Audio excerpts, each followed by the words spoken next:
స్తుతులు డాడీ, స్తుతులు డాడీ. హల్లెలూయా. ఓకే. నాలో ఉన్నావు, నాతో ఉన్నావు, నేనున్నానులే భయపడకు అన్నావు, నా అరచేతిలో చెక్కుకున్నానన్నావు.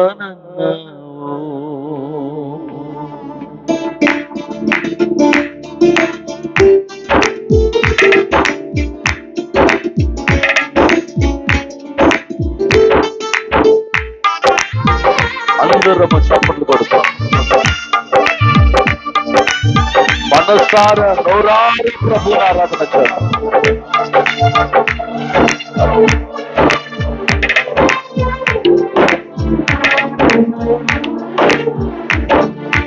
నాలో ఉన్నావు, నాతో ఉన్నావు, నాలో ఉన్నావు, నాతో ఉన్నావు, నేనున్నానులే భయపడకు అన్నావు, నా అరచేతిలో చెక్కుకున్నానన్నావు, నేనున్నానులే భయపడకు అన్నావు, నా అరచేతిలో చెక్కుకున్నానన్నావు. యేసయ్యా నీవే నాకు ఆధారము, యేసయ్యా నీవే నాకు ఆశ్రయము, యేసయ్యా నీవే నాకు, పాడదాం అందరం కలిసి. యేసయ్యా నీవే నాకు ఆశ్రయము, యేసయ్యా నీవే నాకు ఆధారము, యేసయ్యా నీవే నాకు ఆశ్రయము.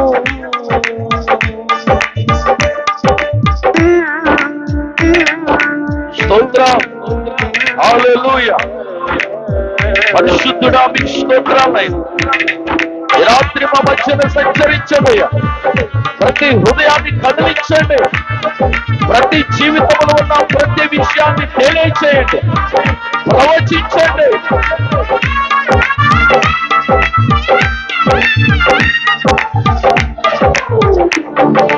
కలవరపరిచే మనుష్యులు నా చుట్టూ ఉన్నను, కొండ కోటగా నీవే ఉన్నావు,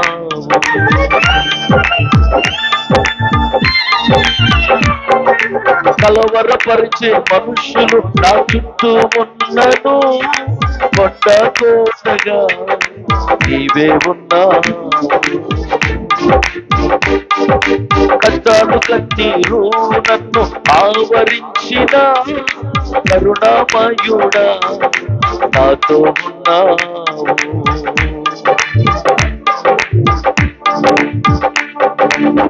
నిన్నే నేను నమ్ముకొంటిని, నీపైనే ఆనుకొంటిని, నిన్నే నమ్ముకొంటిని, నీపైనే ఆనుకొంటిని, యేసయ్యా నీవే నాకు ఆధారము, యేసయ్యా నీవే నాకు ఆశ్రయము, యేసయ్యా నీవే నాకు ఆధారము. పాడదాం అందరం కలిసి. యేసయ్యా నీవే నాకు ఆశ్రయము, నాలో ఉన్నావు, నాతో ఉన్నావు, నాలో ఉన్నావు, నాతో ఉన్నావు, నేనున్నానులే భయపడుకు అన్నావే, నేనున్నానులే భయపడుకు అన్నావు, నా చేతిలో చెక్కుకున్నానన్నావు, నా చేతిలో చెక్కుకున్నానన్నావు. కలిసి యేసయ్యా నీవే నాకు ఆధారము, యేసయ్యా నీవే నాకు ఆశ్రయము, యేసయ్యా నీవే నాకు ఆధారము, యేసయ్యా నీవే నాకు ఆశ్రయము. అందరం యేసయ్యా నీవే నాకు ఆధారము, యేసయ్యా నీవే నాకు ఆశ్రయము, యేసయ్యా నీవే నాకు ఆధారము. Glory glory glory. యేసయ్యా నీవే నాకు ఆశ్రయము, యేసయ్యా నీవే నాకు ఆధారము, యేసయ్యా నీవే నాకు ఆశ్రయము.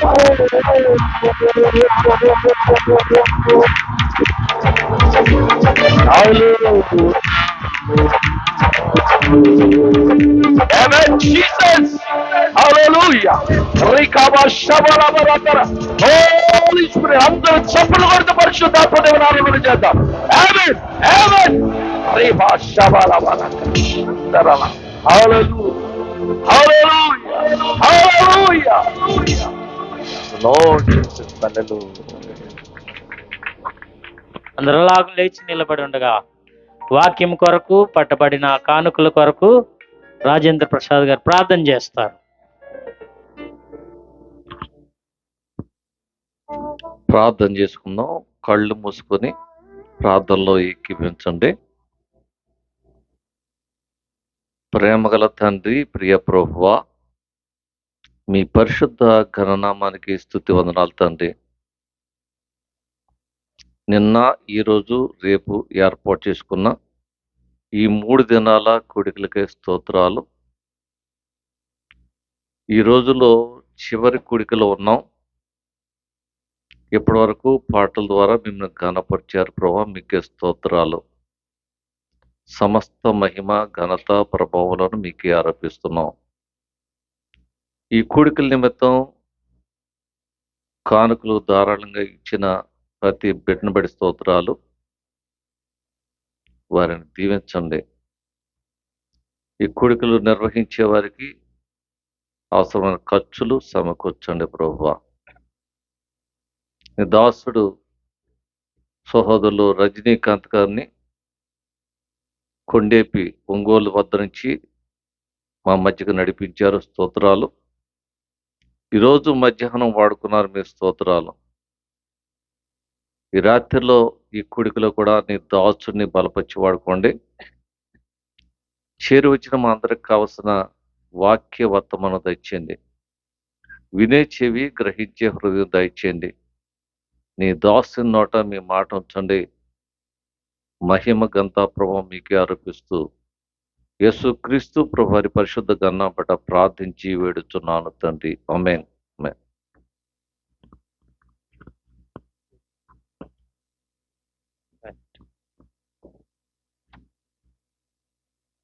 అందరూ నిశ్శబ్దముగా కూర్చోండి. అందరూ దేవుని యొక్క ఆత్మతో నింపబడి ప్రతి ఒక్కొక్కరు హృదయమును తెరిచి దేవుని వాక్యాన్ని వినడానికి సిద్ధపడాలని మనం చేస్తూ ప్రేమతో సహోదరులు రజనీకాంత్ గారిని ప్రేమతో ఆహ్వానం పలుకుతున్నాం. దయతో రావాలని మనం చేస్తాం.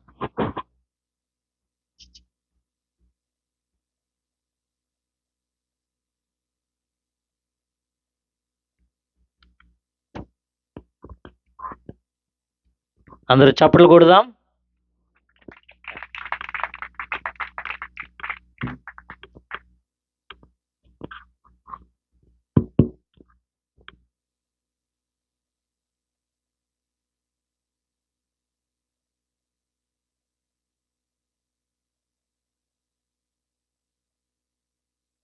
ప్రభువైన యేసుక్రీస్తు వారి అతి శ్రేష్టమైన దివ్యమైన నామంలో మీ అందరికీ సాయంకాలపు వందనాలు తెలియచేస్తూ ఉన్నాను. మరి ఈ దినాన ఉదయకాలాన దేవుని మాటలు మాట్లాడటానికి దేవుడు కృప చూపాడు. మరి మీ మధ్యకు నేను వచ్చి దేవుని యొక్క పరిచర్య చేయటానికి మరి నా మిత్రుడు కృపాకర్ పాల్ గారు మీ సేవకులను నాకు పరిచయం చేయటం వలన నేను మీ మధ్య ఉండటం జరిగింది. మరి స్థానిక సంఘ కాపరి గారికి ప్రత్యేకమైన వందనాలు. మరి ఉదయకాలాన నన్ను రిసీవ్ చేసుకున్న రాజేంద్ర అన్నగారికి, వారి సహోదరులు సాల్మాన్ రాజు గారికి, వారింటిలో ఆతిథ్యమిచ్చి నన్ను ప్రభు సేవకై పురికొల్పుతున్నటువంటి రాజేంద్ర ప్రసాద్ అన్నగారికి కూడా నేను ప్రత్యేకమైన వందనాలు తెలియజేస్తూ ఉన్నాను. ఈనాటి ఈ మీటింగ్కి అధ్యక్షులుగా ఉన్న వారికి, వేదిక మీదున్న సేవకులకు, సంఘస్థులకు, గ్రామంలో ఉన్న యవనస్తులకు అందరికీ ప్రభు నామములో వందనాలు. ఆంధ్రులకు వందనాలు చెప్తే తిరిగి చెప్పరు. కారణాలు ఏవైనా కావచ్చు. వందనాలు చెప్పటం నా ధర్మం, చెప్పటం చెప్పకపోవటం మీ ధర్మం. మరేం పర్లేదండి. మనము దేవుని వాక్యంలోనికి వెళ్ళక ముందు మొదటి కొరింథీయులకు రాసినటువంటి పత్రిక 3వ అధ్యాయము 16వ వచనాన్ని మనము చదువుకొని వాక్య భాగములోనికి మనం వెళదాం. మీరు దేవుని ఆలయమై ఉన్నారనియు దేవుని ఆత్మ మీలో నివసించుచున్నాడనియు మీరెరుగరా? ఎవడైనను దేవుని ఆలయమును పాడు చేసిన ఎడల దేవుడు వానిని పాడు చేయును. దేవుని ఆలయము పరిశుద్ధమై ఉన్నది, మీరు ఆ ఆలయమై ఉన్నారు. మా దయగలిగిన నాయన, మీరు మాతో మాట్లాడి మహిమ, ఘనత, ప్రభావాలు పొందుకోమని యేసుక్రీస్తు పరిశుద్ధ నామములో అడిగి వేడుకుంటున్నాము తండ్రి. ఆమేన్. నిన్న రాత్రి ప్రసంగికులు ఏం ప్రసంగం చేశారో నేను సేవకులను అడగలేకపోయాను. ఈరోజు రాత్రి నేను మీతోటి కొన్ని అమూల్యమైనటువంటి విషయాలను మాట్లాడటానికి నేను వచ్చాను. నా సందేశాన్ని మొదలు పెట్టక ముందు మిమ్మల్ని ఓ ప్రశ్న అడుగుతాను. వేదిక పైన ఉన్నవారు, క్రింద ఉన్నవారు, నా పక్కన ఉన్నవారు, నేను వాక్యం చెబుతుంటే చక్కగా మాట్లాడుకుంటున్నవారు అందరూ నా ప్రశ్నకు సమాధానం చెప్పొచ్చు. ఏంటంటే, దేవుడు మానవుణ్ణి ఎందుకు తయారు చేశాడు? Why God created men? దేనికి?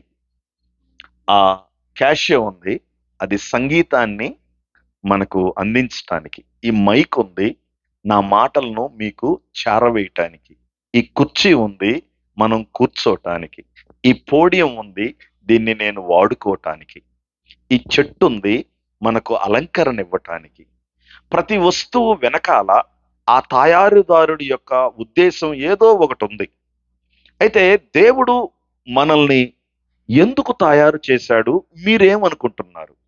మీలో ఎవరైనా నా ముందు వైపు, వెనక వైపు, కుడి వైపు, ఎక్కడ వైపు ఉన్న వాళ్ళైనా నాకు ఒక చిన్న సమాధానం చెబితే అది సరైంది కావచ్చు, సరైంది కాకపోవచ్చు.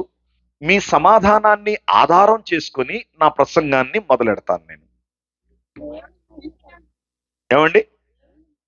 దేవుణ్ణి స్తుతించటానికి. వెరీ గుడ్ అన్నయ్య. దేవుని మహిమ నిమిత్తం. ఇంకా ఎక్కడండి? ఓ, మైక్లోని చిట్టు వచ్చేసరికి ఇటు అనుకున్నా. ఆయన చిత్తాన్ని నెరవేర్చడం. Very good. నేను అసలు ఏం చెప్పరకాబోలు అనుకున్నాను, మీరు చాలా ఉత్సాహంగా చెబుతూ ఉన్నారు. ఎగ్జాక్ట్లీ మీరు చెప్పిన అన్ని మాటలు కరెక్టే. పైన ప్రసాద్ గారు చెప్పిన మాట, కిందన్న చెల్లి చెప్పిన మాట, వెనక వాళ్ళన్న అక్కగారు చెప్పిన మాట అన్ని వాస్తవాలే. అయితే ఈ వాస్తవాల్ని ఇంకొంచెం వివరణగా చూసుకొని మనం దేవుని వాక్యంలోనికి వెళదాం. రండి, మిమ్మల్ని నేను ఆది కాండము 1వ అధ్యాయము 26, 27 వచనాల్లోనికి తీసుకువెళ్తాను. దేవుడు ఒక్క నిమిషం, అందరూ తీయండి, అందరూ చూడాలి, అందరూ చదవాలి. చదవగలిగి చదవకుండుంటే అది తప్పు, చదవగలగలేక ఉంటే వినండి. Genesis chapter 1 verse 26 and 27. దేవుడు మన స్వరూపమందు మన పోలిక చెప్పున నరులను చేయుదుము, వారు సముద్రపు చేపలను. దేవుడు మన స్వరూపములో, మన పోలికల్లో మనము మానవుణ్ణి చేసుకున్నామని చెప్పి త్రియేక దేవుడు మాట్లాడినట్లుగా మనకు అక్కడ కనబడుతుంది.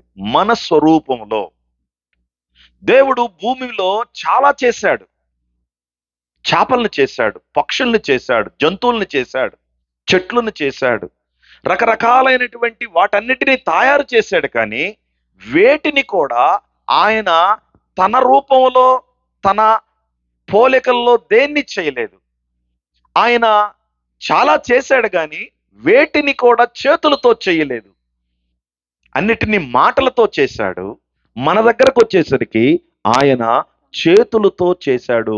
మానవుణ్ణి తన చేత్తో, తన పోలికల్లో, తన స్వరూపంలో తయారు చేసుకున్నాడు. God created men and women in his own image and likeness అని కేజేవి బైబిల్లో రాసి ఉంటుంది. ఆయన పోలికల్లో, ఆయన స్వరూపములో, ఆయన వలె దేవుడు మానవుణ్ణి తయారు చేసుకున్నాడు. ఏంటి ఆయన పోలిక అంటే? What is the God's image? దేవుని పోలిక అంటే ఏమిటి? క్రైస్తవ ఇళ్లల్లో ఒక గడ్డం పెంచుకున్న ఆయన, ఓ ఎంట్రుకలు పెంచుకున్న ఆయన చేతుల్లో ఒక గాయం చూపిస్తా ఉంటే, ఆయన తల మీదుగా ఒక పావురు వెళ్తా ఉంటే అదా ఆయన పోలిక? లేకపోతే క్రైస్తవ ఇళ్లల్లో అర్ధనగ్నంగా ఉన్నటువంటి, గాయాలతో ఉన్నటువంటి ఓ మనిషి చిలువలో వేలాడుతున్నట్లు కనబడటమా ఆయన పోలిక? అంటే కదండి, ఇప్పుడు మన ఇంటికి ఎవరైనా ఇంట్లోకి వస్తే ఈ రెండిట్లో ఏదో ఒకటి ఉంటది పటం. గడ్డం పెంచుకున్న ఒక ఆయనో, లేకపోతే సిలువలో ఎలాడుతున్న ఇంకొక ఆయనో. ఇదేనా దేవుని పోలిక? మరి ఏంటి దేవుని పోలిక? దేవుని పోలిక అంటే ఏమిటో మీకు అర్థమయ్యేటట్లుగా చెబుతాను. మొదటి తెస్సలోనికైలకు రాసినటువంటి పత్రిక. నేను ఈరోజు చాలా విషయాలు మీతో మాట్లాడటానికి సిద్ధపడొచ్చాను. నాతో మీరు సహకరించండి. మొదటి తెస్సలోనికైలకు రాసినటువంటి పత్రిక 5వ అధ్యాయము 23వ వచనాన్ని గమనించండి. సమాధానకర్తయగు దేవుడు మిమ్మల్ని సంపూర్ణంగా పరిశుద్ధపరచునుగాక, మీ ఆత్మయు, జీవమును, శరీరమును. దేవుని పోలిక అంటే బాడీ, స్పిరిట్, సోల్ ఎవరికి ఉంటాయో వాళ్ళు దేవుని పోలికలో ఉన్నట్టు. జంతువులకి మాంసం ఉంది, ప్రాణం ఉంది, ఆత్మ లేదు. చెట్టుకు ప్రాణం ఉంది, ఆకారం ఉంది, ఆత్మ లేదు. వస్తువులకు ప్రాణం లేదు, ఆకారం మాత్రమే ఉంది. ఆకారము, ప్రాణము, ఆత్మ కలిగినటువంటి వ్యక్తిని దైవ స్వరూపము అని అంటారు. మీకు అర్థమయ్యేటట్లుగా చెప్తున్నానండి. దేవుని పోలిక అంటే ఒకడికి శరీరం ఉండాలి, ఆ శరీరంలో ప్రాణం ఉండాలి, ఆ ప్రాణంలో ఆత్మ ఉండాలి. వాడిని దేవుని పోలికలో ఉన్నవాడిగా చెప్పవచ్చు. ఇప్పుడు దేవుడు మానవుడికి శరీరాన్ని, ప్రాణాన్ని, దైవికమైనటువంటి ఆత్మను వాడికి అనుగ్రహించాడు. అనుగ్రహించినటువంటి మానవుడితోటి దేవుడు ఏం చెయ్యాలనుకుంటున్నాడు? ఎందుకు ఆయన ఈ మానవుడికి శరీరాన్ని, మాంసాన్ని, అందులో ఎముకలను, అందులో రక్తములను, అందులో నరములను అనుగ్రహించి వాడికి ఒక శరీర ఆకృతినిచ్చి అందులో ప్రాణమిచ్చి ఆ ప్రాణములో ఆత్మను ఎందుకు ఇచ్చాడు, వాణ్ణి ఎందుకు మనిషిగా చేశాడు అని మనం ఆలోచన చేసినట్లయితే ఆదికాండము 3వ అధ్యాయము 9వ వచనములో ఓ చక్కని మాట మనకు కనబడుతుంది. Can you please turn with me Genesis chapter 3 verse 9. ఆదికాండము 3వ అధ్యాయము 9వ వచనాన్ని గనక మీరు గమనించినట్లయితే, లేకపోతే 7 చదువుతాను చూడండి. నేను చదువుతానమ్మా తల్లి, నేను చదువుతాను. నేను చదవమన్నప్పుడు మీరు చదవండి. ఎందుకంటే నేను చదివితే బాగుంటది, మీరు చదివితే బాగుండదని కాదు. మామూలుగా బైబిల్ని చాలా మంది ఎక్కడ దింపాలో, ఎక్కడ ఎత్తాలో, ఎక్కడ కామాలు ఉన్నాయో, ఎక్కడ ఫుల్ స్టాపులు ఉన్నాయో అర్థం కావట్లా. ఏం అలవాటు అయిందంటే బైబిల్ చదవటం, కిందోడు చదివితే పైనోడు అరవటం అలవాటైంది. అలా చదవకూడదు బైబిల్ని.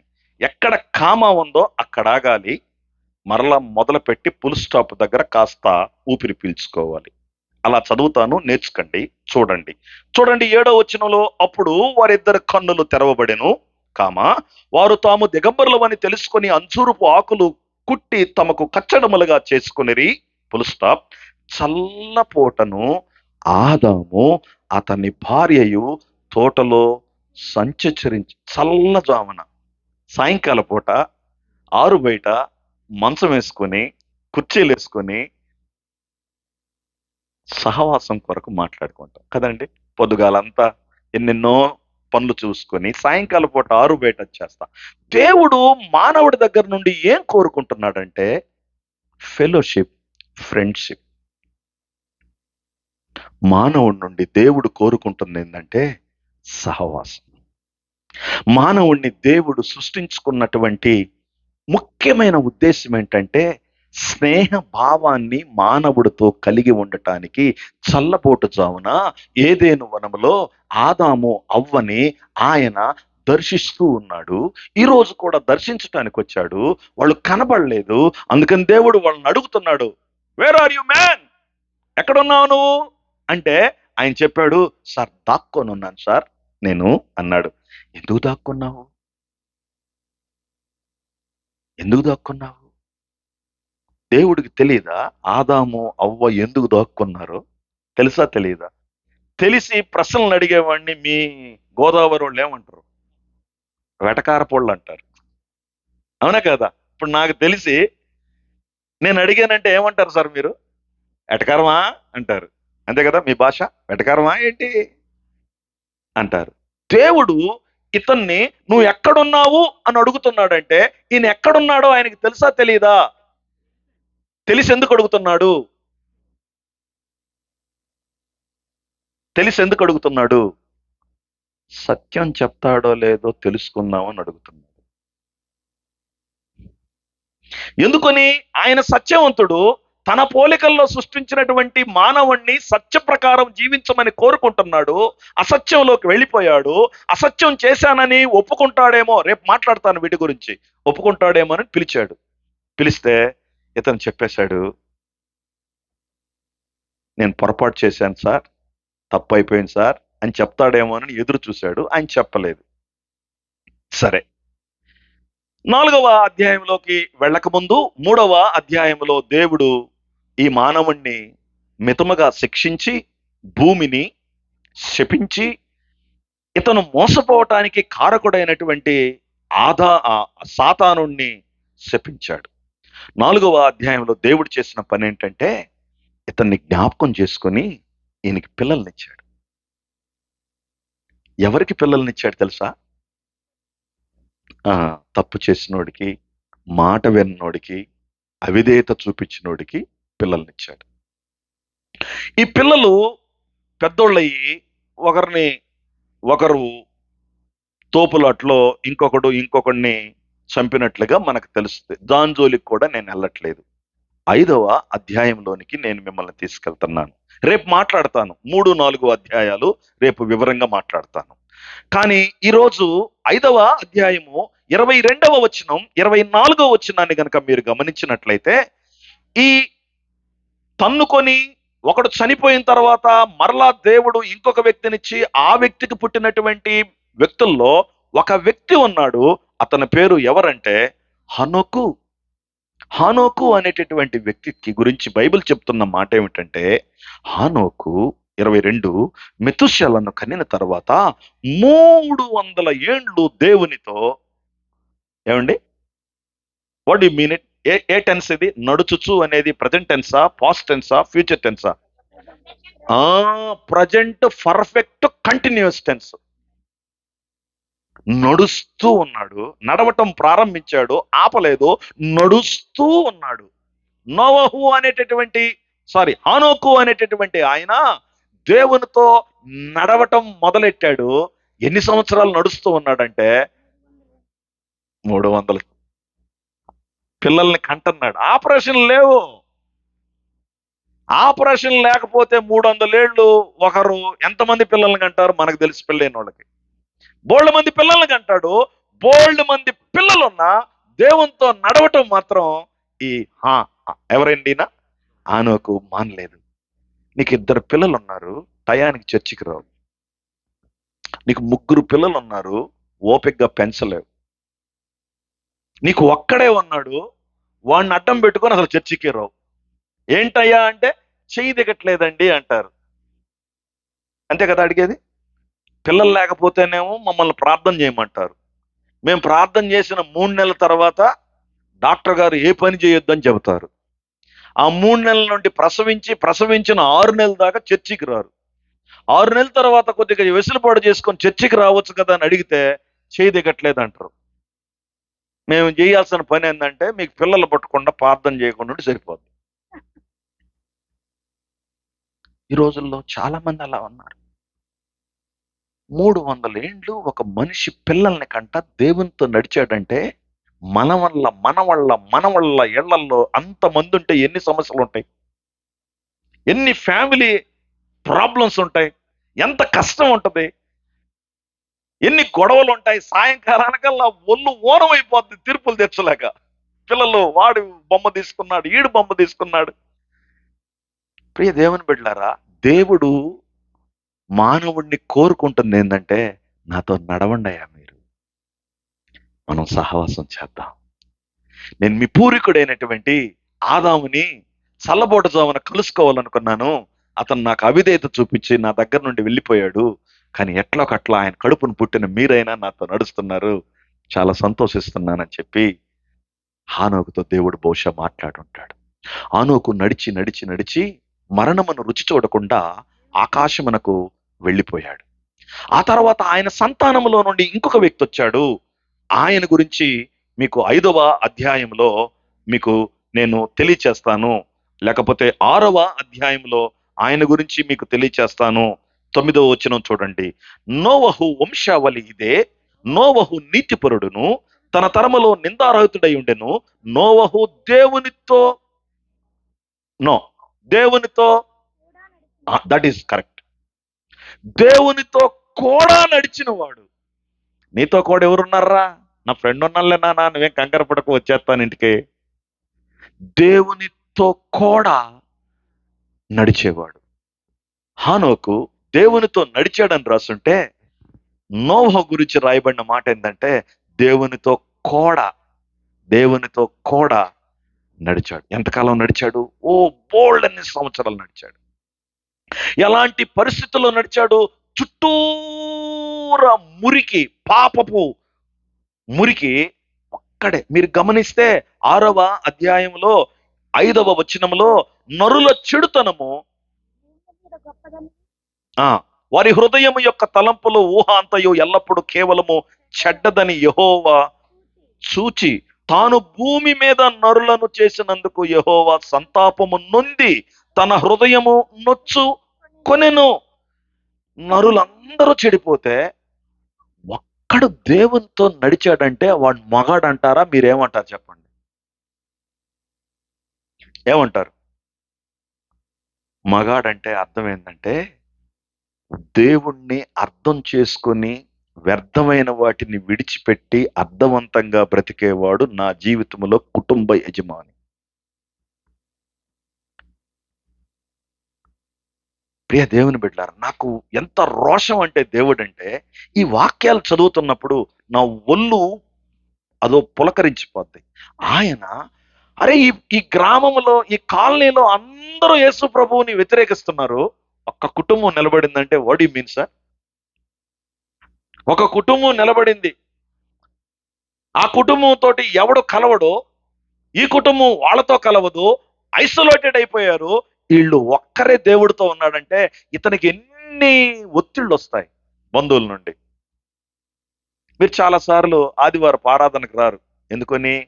2 కారణాలు చెప్తా వినండి. చాలా ఉన్నాయిలేండి, 2 కారణాలు చెబుతా. మొదటి కారణం ఏంటంటే, సాంఘిక గురుకుల పాఠశాలలో మీ పిల్లలు చదువుతున్నారు. 3వ వారమా 2వ వారమా? మీరెవరు చర్చికి రారు. ఎందుకు రారు? వేకువనే లేచి మాంసాలు వండి, చాపలు చుట్టి, సంకన పెట్టి, మూటలు గట్టి, నెత్తెన పెట్టి, బస్సులు ఎక్కి, ఉచిత బస్సులు ఎక్కి, మందిరాలు మానేసి ఎక్కడో గురుకుల పాఠశాలలో చదివే బిడ్డ దగ్గరికి వెళ్ళి ఆరగించి ఊరగించి పెట్టి వడ్డించి ఇంటికి వస్తారు. ఎప్పుడైనా మీకు అనిపించలేదా, అరే ప్రతి నెల నేను దేవుని మందిరానికి దూరం అవుతున్నాను? ఎప్పుడైనా ఆలోచన చేశారా? నీకు దేవుడి కంటే నీ బిడ్డలు ముఖ్యం. నువ్వేనా, నేనేనా దేవునితో నడిచేది? మనం నడిచేవాళ్ళం కాదు, మనం వాడుకొని గీకి పడేసేవాళ్ళం దేవుణ్ణి. 2వ కారణం చెప్తాను, చెప్తే మళ్ళీ రేపు పొద్దున వాక్యం చెప్పనిత్తరో లేదో, ఒక చెబడతాను, వద్దులేండి, అన్ని ఒకే రోజు చెబితే నన్ను బాధ పెడతారు మీరు. ఒకటితో చాలులే. మనం మన బిడ్డల కంటే కూడా మన దేవుణ్ణి ఎంత ఎక్కువగా ప్రేమిస్తున్నామో. నేనే పెద్ద ఆఫ్రికాలో ఇలా జరిగింది, ఇంగ్లాండ్లో ఇలా జరిగింది, అమెరికాలో ఇలా జరిగిందని నేను చెప్పట్లా. మన ఇళ్లల్లో ఏం జరుగుతుందో చెబుతున్నా. మనం దేవునికి ఎట్ట పంగనామాలు పెడుతున్నామో చెబుతున్నా. మనం దేవునితో నడవకుండా ఎంత డిస్టెన్స్ మెయింటైన్ చేస్తున్నామో చెబుతున్నా. మనకు దేవుడు అంటే ఎంత లెక్కలేనితనమో, ఎంత భయం లేనితనమో, ఎంత అగౌరవమో, ఎంత మర్యాద లేనోడమో, ఎంత భయం లేనోడమో చెబుతున్నా మీకు. రెండో కారణం చెప్తా చాలండి. మీ ఇంటికి ఎవడన్నా చుట్టుపోడు వచ్చాడు అనుకో, మీరు మందిరానికి రారు. ఎందుకుని? ఆయన కొండి పెట్టాలా.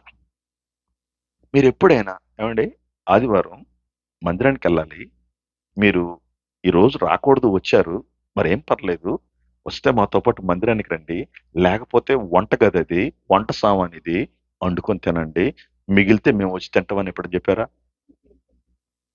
మనం చెప్పం. మీ గోదావరి వాళ్ళకి మర్యాదలు ఎక్కువ. ఒక పూట కూటి కోసం ఒకడు దేవుణ్ణి విసర్జిస్తే, ఒక రోజు వాడు ఏడుస్తూ శ్రద్ధతో వెతికితే ఆడికేం దొరకలేదంటండి. ఈయనంట చుట్టూర పాపపు జనపు మధ్యలో నిందారహితుడుగా, దేవుని కృప పొందిన వాడిగా, దేవుని ప్రజల మధ్యలో లేనివాడిగా ఒక్క కుటుంబం దేవునితో నడవటం మొదలుపెట్టింది. దేవుడు మనిషిని ఎందుకు సృష్టించాడంటే, నీ చుట్టూట పాపం ఎంతున్నా నువ్వు మాత్రం నాతో మాత్రం కనెక్ట్ అయి ఉండాలి. That is ultimate goal. దేవుని యొక్క ప్రధాన ఉద్దేశం ఏంటంటే, పరిస్థితులు ఎంత విస్మరించినా మన ఇద్దరం మాట్లాడుకుంటుండాలి. సుమి, ఆమోసు గ్రంథంలో అనుకుంటాను 3లోనో ఎక్కడో ఉంటది, సమ్మతి లేకుండా ఇద్దరు కూడి నడుస్తారా? ఇద్దరు ఫ్రెండ్స్ కి సరైన అవగాహన లేకుండా సహవాసం చేయగలరా? మీరు చేస్తారా? మీకు ఇష్టం లేని సీరియల్ మీరు చూస్తారా? మీరు చూడరు, స్కిప్ అయిపోతారు. మీకు ఇష్టం లేని యాడ్ వస్తే మొబైల్లో రీల్స్ చూసేటప్పుడు మీరు చూస్తారా? స్కిప్ అయిపోతారు మీరు. ప్రియ మిత్రులారా, ఆలోచన చేయండి. ఏదేను వనములో దేవుడు తన సన్నిధిని తన ప్రజలతో అనుభవించాలనుకుంటే వాళ్ళు ఆయన అంగీకరించలేదు. ఆయన ఏదేను వనములో నుండి మనిషిని పక్కకు నెట్టిన మనిషిని పోనివ్వకుండా, ఎవడో ఒకడు నాతో నడుస్తాడా చూద్దాం అనుకుంటే ఇద్దరు మనుషులు బయలుదేరారు. ఈ మనుషులు మీ అందరికి తెలుసు, జలప్రళయం వచ్చింది, అందరూ చనిపోయారు, 8 మంది మాత్రమే మిగిలారు. ఆ 8 మంది మరలా గొప్ప వాళ్ళు అయిపోయారు. ఇప్పుడు దేవుడు, అరే ఆదాము నుండి నోవహు వరకు 1000 సంవత్సరాలు, ఈ 1000 సంవత్సరాల్లో నేను అనుకున్న పని జరగట్లేదు, నేనేం చేయాలి అని ఆయన ఆలోచన చేస్తూ మరలా ఇంకొక 1000 సంవత్సరాలు నోవహు పిల్లలకి, నోవహు సంతానానికి ఇచ్చేసాడండి. నోవహు పిల్లలు, నోవహు సంతానము మరొక 1000 సంవత్సరాలు తీసుకొని దేవుణ్ణి వెతకటం, దేవునితో గడపటం, దేవునితో నడవటం చేయలేదు. అప్పుడు దేవుడు చాలా ఆలోచన చేసి, ఎట్లా ఈ మానవుల్ని నేను తిరిగి నాతో కనెక్ట్ చేసుకోవటానికి మార్గం ఏంటని చెప్పి ఆయన ఈ నోవహు కొడుకుల్లో 3లో ఒకడైనటువంటి షేతు, అంతేనా, షేము, హాము, యాపేతు అనుల్లో షేము అనేవాడి సంతానములో నుండి ఒక వ్యక్తిని పక్కకు తీశాడు. ఆయన పేరే అబ్రహాము. ఆయన్ని పక్కకు తీసి ఆయనతో చెప్పాడు, నైనా నువ్వు నా మాట అంటే నీ ద్వారా ఈ ప్రపంచానికి ఆశీర్వాదం తీసుకురావాలనుకుంటున్నా. నువ్వు నేను చెప్పినట్లు వింటే, నాతో నడిస్తే, నేను వెళ్ళమన్న దగ్గరకు వెళ్ళి నేను చేయమన్న వాటిని నువ్వు చేస్తే, ఇదిగో ఈ లోకానికి నీ ద్వారా నేను మహా సంతోషాన్ని తీసుకొస్తానని చెప్పి వాళ్ళిద్దరి మధ్య ఒక ఒడంబడిక, ఒక నిబంధన కుదిరింది. ఆయనకు పిల్లలు పుట్టారు, ఆయన పిల్లలు పెద్దవాళ్ళు అయ్యారు. కొన్ని సంవత్సరాలు గడిచాయి. కొన్ని సంవత్సరాలు గడిచిన తర్వాత ఈయన ప్రజలు వేరే దేశంలో జీవించాల్సినటువంటి పరిస్థితి దాపరించింది. దాని పేరు ఐగుప్తు. ఐగుప్తులో ఉన్నటువంటి పరిస్థితులను వాళ్ళందరూ ఫేస్ చేసి దేవుడు వాళ్ళని అక్కడి నుండి బయటికి తీసుకొచ్చాడు. ఒక జాతిని ఎన్నుకున్నాడు, ఒక జనాంగాన్ని ఎన్నుకున్నాడు. ఆ జనాంగం పేరు ఇశ్రాయేలీలు. ఆ ఇశ్రాయేలీల్ని ఆయన ఒక మాట అడుగుతున్నాడు. ఒక రోజు ఏమని అడుగుతున్నాడంటే, నిర్గమకాండము 25వ అధ్యాయము 8వ వచనంలో దేవుడు ఇశ్రాయేలీల జనాంగానికి నాయకుడుగా నియమించబడినటువంటి మోషేతో ఒక మాట అడుగుతున్నాడు. ఏ మోషే, నా కొరకు నువ్వు ఇలాంటి పని చేయాలి అన్నాడు. ఏంటి ప్రభువా అని అడిగాడు. ఏమి లేదు, నేను 25వ అధ్యాయము 8వ వచనం అందరూ తీయాలి. నిర్గమకాండము 25వ అధ్యాయము 8వ వచనాన్ని గనక మనం గమనించినట్లయితే, నేను వారిలో, ఎవరిలో? లోకం అంతటితో కాదు, పెక్యులర్ పీపుల్, సపరేటెడ్ పీపుల్, ఇస్రాయేలీలతోటి, ఇస్రాయేలీల ప్రజల మధ్యలో నేను జీవించాలి. అందుకోసం నువ్వేం చేస్తావంటే, నువ్వు నా కొరకు ఒక మందసాన్ని, పరిశుద్ధ స్థలాన్ని నిర్మించయ్యా, నాకు ఒక మందసాన్ని నిర్మించయ్యా అని చెప్పి అడిగాడు. దేవుని ఇంటెన్షన్ చూడండి, దేవుడు వాళ్ళ మధ్యలో ఉండాలనుకుంటున్నాడు. ఏంటయ్యా ఇల్లు ఎక్కడ కట్టామంటే, అందరు మా వాళ్ళు ఉన్నారండి, ఏదైనా ఇరుకు ఇబ్బంది అయితే నాకు సహాయపడతారండి. ఏంటి నువ్వు రిటైర్డ్ అయిన తర్వాత సిటీని వదిలిపెట్టి మీ ఊరికి వెళ్ళిపోయావు? బంధువులందరూ ఎక్కడ ఉన్నారు బాబు, ఇప్పుడు దాకా అటు ఇటు తిరిగి ట్రాన్స్ఫర్లు అయ్యి అక్కడికి చేరాను. దేవుడు అంటున్నాడు, జరిగింది ఏదో జరిగిపోయింది, నేను మీ మధ్యలో నివసించాలనుకుంటున్నాను, నా కొరకు మందసం చేయవయ్యా అని అడిగాడు. మోషే చేశాడు మందసాన్ని. మోషే మందసాన్ని నిర్మించిన తర్వాత 40వ అధ్యాయము 34వ వచనాన్ని గనక మీరు గమనిస్తే, నిర్గమకాండము 40వ అధ్యాయము 34వ వచనములో, అప్పుడు మేఘము ప్రత్యక్ష గుడారమును కమ్మగా యెహోవా తేజస్సు మందిరమును నింపింది. దేవుని సన్నిధి మరలా మనుషుల మధ్యలోకి వచ్చింది. ఏదేను వనములో నుండి ఎగిరిన దేవుని సన్నిధి ఇప్పుడు ఎక్కడికి వచ్చిందంటే మందసంలోకి వచ్చేసింది. మందసంలోకి వచ్చేసింది, మనుషుల మధ్య నివసిస్తుంది. ప్రపంచంలో ఉన్న అందరు మనుషుల మధ్యలో కాదు, పెక్యులర్ పీపుల్, ఏర్పాటు చేయబడినటువంటి పీపుల్ అయిన ఇశ్రాయేలీల ప్రజల మధ్యలో అది నివసించటానికి, అది అనగా దేవుని సన్నిధి అని అర్థం చేసుకోనండి. దేవుని సన్నిధి వారి మధ్యలో నివసించటానికి ఇష్టపడింది. కొన్ని సంవత్సరాలు దేవుడు వాళ్ళని నడిపించాడు, వాళ్ళతో ఉన్నాడు, వాళ్ళతో మాట్లాడాడు, వాళ్ళని అనేక విధాలుగా పోషించాడు. వాళ్ళని ఎక్కడికి తీసుకెళ్ళాడంటే, నాటని చెట్లు, వెయ్యని రోడ్లు, కట్టని ఇళ్ళు, తవ్వని బావులు, అన్ని ఫ్రీయే. ఇది జగన్ గవర్నమెంట్ కంటే ఇంకా సూపర్. ఇది నారా చంద్రబాబు నాయుడు గారి గవర్నమెంట్ కంటే ఇంకా సూపర్.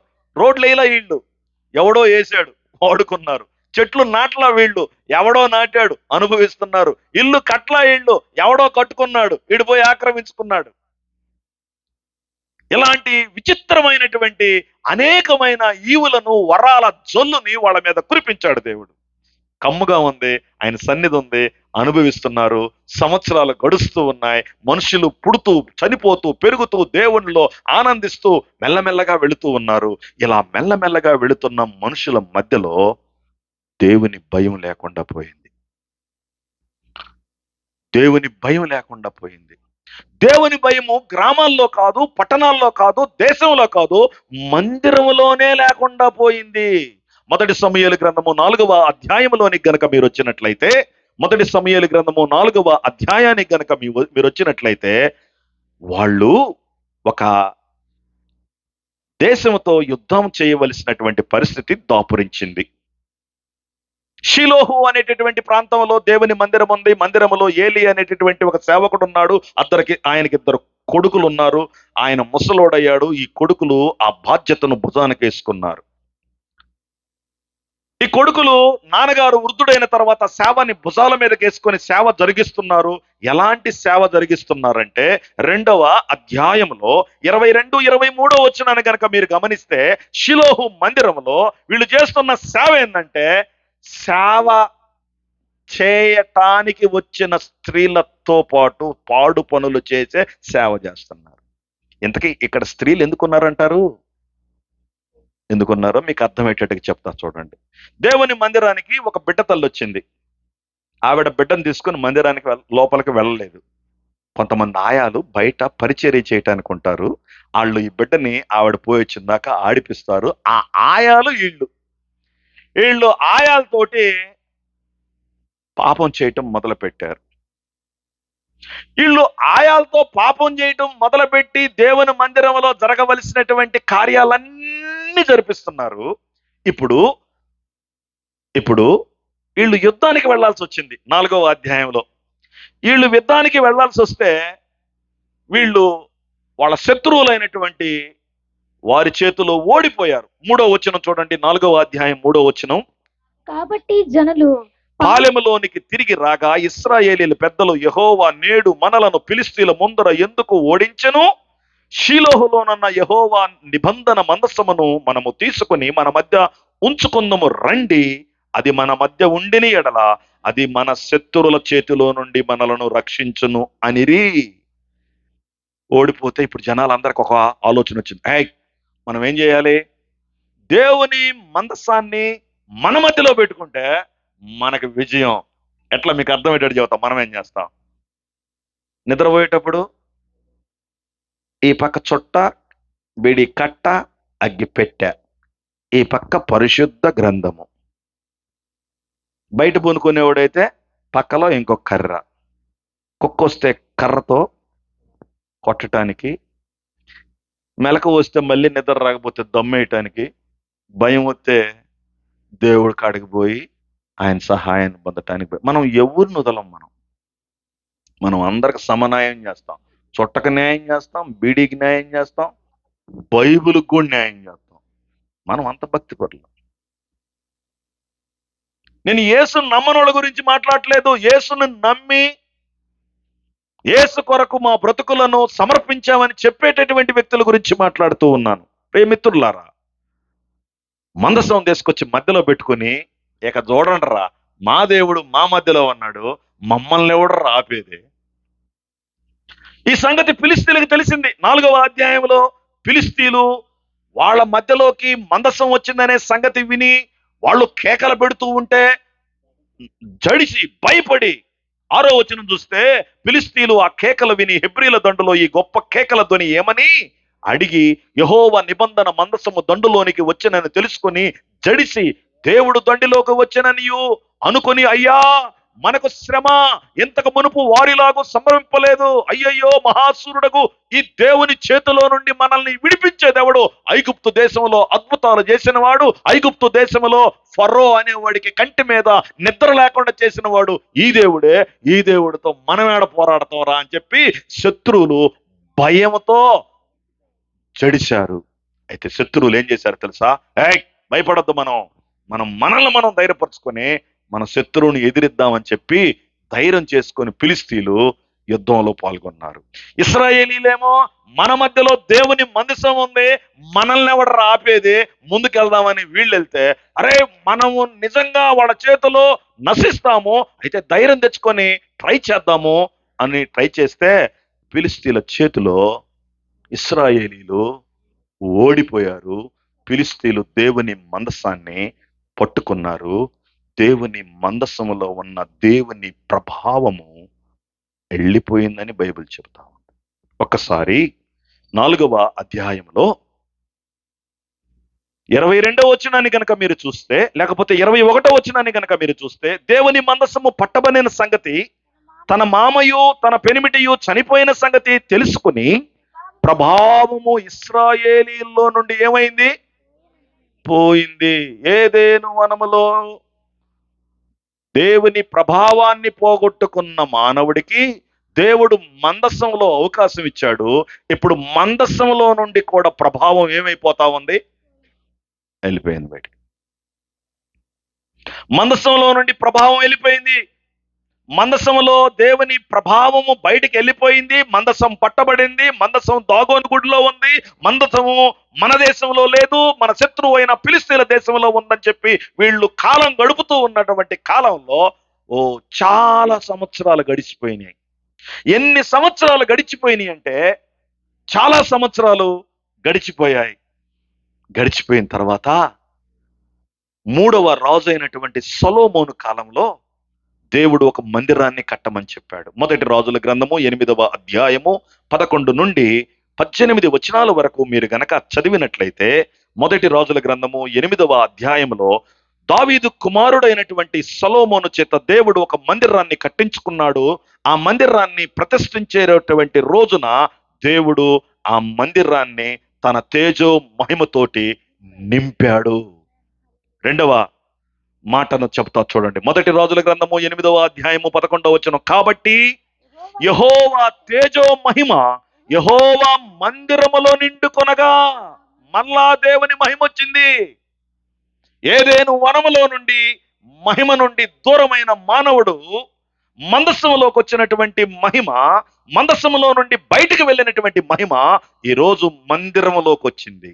సొలొమోను కట్టినటువంటి మందిరములోనికి దేవుని మహిమ వచ్చింది. అబ్బా, ప్రజలందరూ ఖుషి అయిపోయారు. సొలొమోను గారు సంబరం చేశాడు. సొలొమోను గారు ఓ బలులు అర్పించాడు. ప్రజలందరూ మహా ఆనందంతో దేవుణ్ణి సేవిస్తూ ఉన్నారు. చక్కని సేవ జరుగుతూ ఉంది. చక్కగా దేవుడు మనుషులతో మందిరంలోకి వచ్చిన ప్రతి వాడితో కలుస్తూ ఉన్నాడు, మాట్లాడుతూ ఉన్నాడు, దర్శిస్తూ ఉన్నాడు. మానవుల ఆధ్యాత్మిక తృష్ణ తీరిపోతా ఉంది. ఇలా రోజులు గడుస్తూ గడుస్తూ గడుస్తూ ఉండేసరికి మరలా ఇశ్రాయేలీలు దేవునికి ఇష్టం లేని పనులు చేయటం మొదలు పెట్టారు. యెహెజ్కేలు గ్రంథము 10వ అధ్యాయము 18, 19 వచనాలు గనక మీరు గమనించినట్లయితే, యెహెజ్కేలు గ్రంథము 10వ అధ్యాయము 18 యెహోవా మందిరపు తీశారు అందరూ. యెహోవా మహిమ మందిరపు గడప దగ్గర నుండి బయలుదేరి ఏమైపోతుంది? మందిరంలోకి వచ్చిన మహిమ ఈ మనుషులు దేవుణ్ణి సరిగా అర్థం చేసుకోని కారణం చేత, వ్యర్థంగా ఆరాధిస్తున్న కారణం చేత మందిర గడపల్లో గుండా దేవుని మహిమ బయటకు వెళ్ళిపోయింది. ఆలోచన చేస్తున్నారా? మందసంలో నుండి వెళ్ళిన మహిమ మందిరంలోకి వచ్చింది. మందిరంలో ఉన్న మహిమ ఇప్పుడు ఏమవుతుంది? వెళ్ళిపోతుంది. దేవుడు వీడితోటి గడపాలనుకుంటున్నాడు, వీడితో సహవాసం చేయాలనుకుంటున్నాడు, వీడు ఆయన కలిసి నడవాలనుకుంటున్నాడు, ఈయన స్నేహంతో ఆయన ఎంతో ఉల్లసించాలనుకుంటున్నాడు. కానీ పరిస్థితులు మారుతున్నాయి, తరాలు మారుతున్నాయి, మానవుని పాపంలో మాత్రం మార్పు రావట్లేదు. మానవుని పాపంలో మార్పు రావట్లేదు. ఎంత విచారకరమో మీరు ఆలోచన చేయండి. ప్రియమైన దేవుని బిడ్డలారా, ఈ మందిరములో నుండి మహిమ వెళ్ళిపోయింది. ఈ మందిరములో నుండి మహిమ వెళ్ళిపోయిన తర్వాత ఇక మళ్ళీ మందిరంలోకి మహిమ రాలేదు. పాత నిబంధనలో మీరు చూస్తే మందిరంలోకి ఇక మహిమ రాలేదు. మత్తయి సువార్తకి మలాకీ గ్రంథానికి మధ్యలో 400 సంవత్సరాలు డార్క్ ఏజ్ అంటారు, తెలుగులో చీకటి కాలం అంటారు, లేక చీకటి యుగం అంటారు. దేవుడు మనుషులతో మాట్లాడటం మానేశాడు. ఎందుకని? సహవాసానికి ఎంతో ఇష్టపడినటువంటి దేవుడు, మానవులతో సహవాసం చేయాలని ఎంతో ఇష్టపడిన దేవుడు మాట్లాడటం మానేశాడు. కానీ దేవుడు మాట్లాడటం మానాడు, కానీ తన ప్రయత్నాలను మాత్రం విరమించట్లా.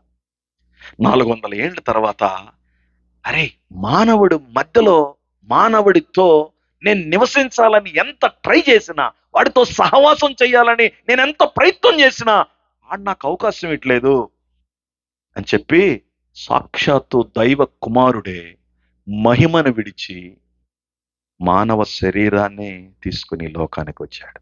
హల్లెలూయా. యోహాను సువార్త 1వ అధ్యాయం 14వ వచనంలో మీ అందరికి తెలుసు ఏమని రాసినట్టు అక్కడ. John gospel chapter 1:14. యోహాను సువార్త ఆ వాక్యము శరీరధారియే. ఏ వాక్యము? ఏ వాక్యము? ఆ వాక్యం అన్నాడు. ఏ వాక్యం అంటున్నా నేను? ఆయన ఎవరు? ఎట్లా చెప్పగలవు? ఆన్సరు ప్రకటన గ్రంథం 19వ అధ్యాయం 13వ వచనంలో ఉంది. లాజికల్ గా స్క్రిప్చరల్ గా ఆలోచన చేయండి. లాజికల్ గా స్క్రిప్చరల్ గా ఆలోచన చేయండి. ప్రకటన గ్రంథము 19వ అధ్యాయము 13వ వచనంలో ఆన్సర్ ఉంది. ఏముందో చూడండి. రక్తములో ముంచబడిన వస్త్రము ఆయన ధరించుకుని ఉండెను, మరియు దేవుని వాక్యము అను నామము ఆయనకు పెట్టబడి ఉన్నది. యేసు ప్రభు వారి పేరు ఏం పేరు? వాక్యం. ప్రకటన 19:13 ఉంది. ఆయనకు ఒక పేరు ఉందంట. ఆ పేరు వాక్యము. ఆ వాక్యము పరలోకంలో ఉండేది, మహిమలో ఉండేది, మానవుల మధ్య నివసించటానికి సింహాసనాన్ని వదిలి గగనాన్ని చీల్చుకుని భూమి మీదకి శరీరాన్ని ధరించటానికి వచ్చింది. What a gracious, glorious, wonderful, amazing moment in mankind history. మానవుని చరిత్రలో భగవంతుడు మనిషిని వెతుక్కుంటూ భూమి మీదకి రావటం అసంభవం. నా భూతో నా భవిష్యత్. కానీ ఆయన మానవుల మధ్యలోకి మానవుల్లాగా శరీరాన్ని ధరించుకొని వచ్చాడు. ఎందుకు వచ్చాడో తెలుసా? వాడి లోపల నివసించడానికి వచ్చాడు. ఇప్పుడు దాకా తోటలో నివసించాలనుకున్నాడు, మందసంలో నివసించాలనుకున్నాడు, మందిరంలో నివసించాలనుకున్నాడు, కుదరట్లా. ఇప్పుడు దేవుడు తన మరణం ద్వారా, తన పునరుద్ధానం ద్వారా మానవునికి సత్యాన్ని తెలియచేసి వాడి అపరాధములకు వెల చెల్లించి వాడికి ఒక విషయం చెబుతున్నాడు. ఎఫెసీయులకు రాసినటువంటి పత్రిక 1వ అధ్యాయము 13వ వచనాన్ని గనక మీరు గమనించినట్లయితే, ఎఫెసీయులకు రాసినటువంటి పత్రిక 1వ అధ్యాయము 13వ వచనాన్ని గనక గమనించినట్లయితే, మీరును సత్యవాక్యమును అనగా మీ రక్షణ సువార్తను విని క్రీస్తు యేసునందు విశ్వాసముంచిన ఎడల వాగ్దానము చేయబడిన ఆత్మచేత మీరును అంటే ఎవరు? ఎఫెసీయులు. ఎఫెసీయులు అంటే ఎవరు? విగ్రహ ఆరాధికులు. సత్యదేవుణ్ణి కాక అసత్యమైన వ్యక్తిని దేవుడుగా భావించి అర్థమైదేవి అనేటటువంటి ఒక దేవతను కొలిచేటటువంటి వ్యక్తులతోటి పౌలు గారు చెబుతున్న మాట ఏంటంటే, మీరు అంటే అన్యులైన మీరు, మేమెవరమి? యూదులమి. మీరు కూడా దేవుని వాక్యాన్ని విని, ఏంటంటే దాని పేరు సత్యవాక్యము. అంటే దానికి ఇంకొక ట్రాన్స్లేషన్ చెప్పాడు, అనగా రక్షణ స్వార్థను విని క్రీస్తు యేసునందు మీరు విశ్వాసముంచిన ఎడల మీకు దేవుడు వాగ్దానం చేశాడు, తన ఆత్మ మీ హృదయములో ముద్రించబడుతుందని. ఏదైనా తోటలో అనుభవించలేని ఆయన సన్నిధి, మందసంలో మానవుడు పూర్తిగా అనుభవించలేని తన సన్నిధి, మందిరంలో తన సన్నిధిని అనుభవించలేని వాడిని ఇంకా సింప్లిఫై చేసి దేవుడు ఎక్కడ తీసుకొచ్చాడంటే మానవుడి హృదయంలోకి వచ్చి ఉండాలనుకుంటున్నాడు. బాబా ఎవడీడు ఈ మానవుడు? ఎవడీడు? రోమీలకు రాసినటువంటి పత్రిక 5వ అధ్యాయంలోనికి వెళ్దాం. మనం ఎంత మంచోళ్ళమో, మనం ఎంత గొప్పోళ్ళమో, మనం ఎలాంటి వాళ్ళమో దేవుని యొక్క వాక్యం చెబుతుంది. రోమా 5వ అధ్యాయము 6వ వచనంలో ఇలా రాయబడి ఉంది, ఎలయనగా మనం ఇంకనూ బలహీనులమై ఉండగా, 6వ వచనం 2వ భాగంలో భక్తిహీనులమై ఉండగా, 8వ వచనం 2వ భాగంలో పాపులమై ఉండగా, 10వ వచనంలో శత్రువులమై ఉండగా. మనం ఎవరమే? భక్తిహీనులము, బలహీనులము, పాపులము, శత్రువులము. మన క్వాలిఫికేషన్ అది, మన బ్యాక్గ్రౌండ్ అది. ఇప్పుడు దేవుడు అంటున్నాడు, అబ్బాయ్ నువ్వు బలహీనుడివి, నువ్వు భక్తిహీనుడివి, నువ్వు పాపివి, నువ్వు శత్రువువి, కానీ నీలో నేను ఉండాలనుకుంటున్నానయ్యా, నీతో నేను సహవాసం చేయాలనుకుంటున్నానయ్యా. ఎట్లా ప్రభువా? దీనికి మంచి కులంలో పుట్టాలా, పొలం ఉండాలా, బలం ఉండాలా, మంది ఉండాలా, మార్బలం ఉండాలా, చదువు ఉండాలా, రిజర్వేషన్స్ ఉండాలా, లేకపోతే ఆధార్ కార్డుతో సరిపోద్దా? దేవుడు చెప్పాడు, ఏం చేయొద్దు, నీకు బదులుగా నేను చనిపోయా, నీకు బదులుగా నేను చనిపోయా, పాతి పెట్టబడ్డా, తిరిగి లేచా, దీని పేరు సువార్త. 1 కొరింథీయులకు రాసిన పత్రిక 15వ అధ్యాయము మొదటి 4 వచనాల్లో సువార్త అంటే ఏంటో రాయబడి ఉంది. సువార్త అంటే ఏంటంటే మంచి మాట, శుభవార్త. ఏంటంటే, ఓ బాబు నీకు బదులుగా ప్రభువైన యేసుక్రీస్తు వారు చనిపోయాడు, పాతి పెట్టబడ్డాడు, తిరిగి లేచాడు, దీని పేరు సువార్త. ఇది నువ్వు వింటే, ఇది నువ్వు చెవులారా విని మనసుతో ఆలోచన చేసి హృదయంలో నమ్మకం ఉంచి నోటితో ఒప్పుకుంటే నేను నీకు ఒక వరం ఇస్తా. ఆ వరం ఏంటంటే నా సన్నిధితో కలిగిన పరిశుద్ధ ఆత్మను మీకు అనుగ్రహిస్తా. మీలో చాలా మందికి ఒక అపోహ ఉంది, మనందరం ఆరాధన చేస్తే దేవుడు దిగొస్తాడని. మీలో చాలా మంది ఆరాధన చేసేటప్పుడు చేతులు పైకి కిందకు ఊపుతూ ఉంటారు. పరిశుద్ధాత్మ దేవుడు పాడితే రాడు, ఊపితే రాడు, ఒప్పుకుంటే వస్తాడు. Please don't misunderstand my word.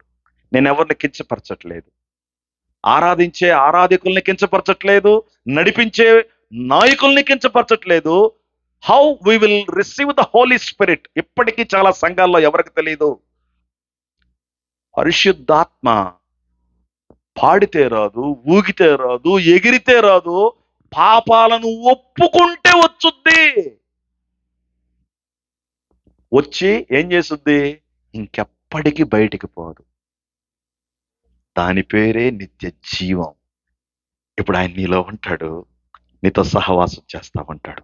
ఆయన ఇప్పుడు నాలోకి రావాలంటే ఏం చేయాలి పాస్టర్ గారు? Come on tell me. ఏం చేయాల్సిన అవసరం లేదు. ఆయన దేవుడని, ఆయన రక్షకుడని, నీవు పాపివని, నీకు బదులుగా ఆయన మరణించాడని, పాతి పెట్టబడ్డాడని, తిరిగి లేచాడని నీవు విని, ఆలోచించి, నమ్మి, నీ నోటితో నీ పాపాలను ఒప్పుకుంటే ఆయన పరిశుద్ధాత్మ అను వరమును మీలో ఏం చేస్తాడంట? ముద్రిస్తాడు. కుమ్మరిస్తాడని లేదు, ముద్రిస్తాడు. ఎఫెసీ 1:13. మీ గ్యాస్ బండ్ వచ్చింది అనుకో, గ్యాస్ బండ్ అంటారా గ్యాస్ సిలిండర్ అంటారు మీరు? తెలంగాణలో గ్యాస్ బండ్ అంటారులేండి, నా తెలంగాణ పాడుగాను. 13లో ఆయన అంటాడు ముద్రిస్తాను అంటాడు. గ్యాస్ బండ్ రాంగలని మీరేం చూస్తారు? మనం బరువు చూడటానికి మన ఇంట్లో తూకం లేదు, మనం ఏం చూస్తామంటే సీల్ చూస్తాం. అంటే దాని అర్థమైంది, మ్యానుఫ్యాక్చర్ దగ్గర నుండి వాడుకోబోయేదాకా దాని మీద ఉండే ఆ ప్లాస్టిక్ సిల్వర్ కవర్ ఎవడు తీయకూడదు. దేవుడు అంటున్నాడు, నువ్వు చచ్చిపోయేదాకా నా ఆత్మను నీలో నుండి నేను తీయను. ఎక్కడున్నమాట?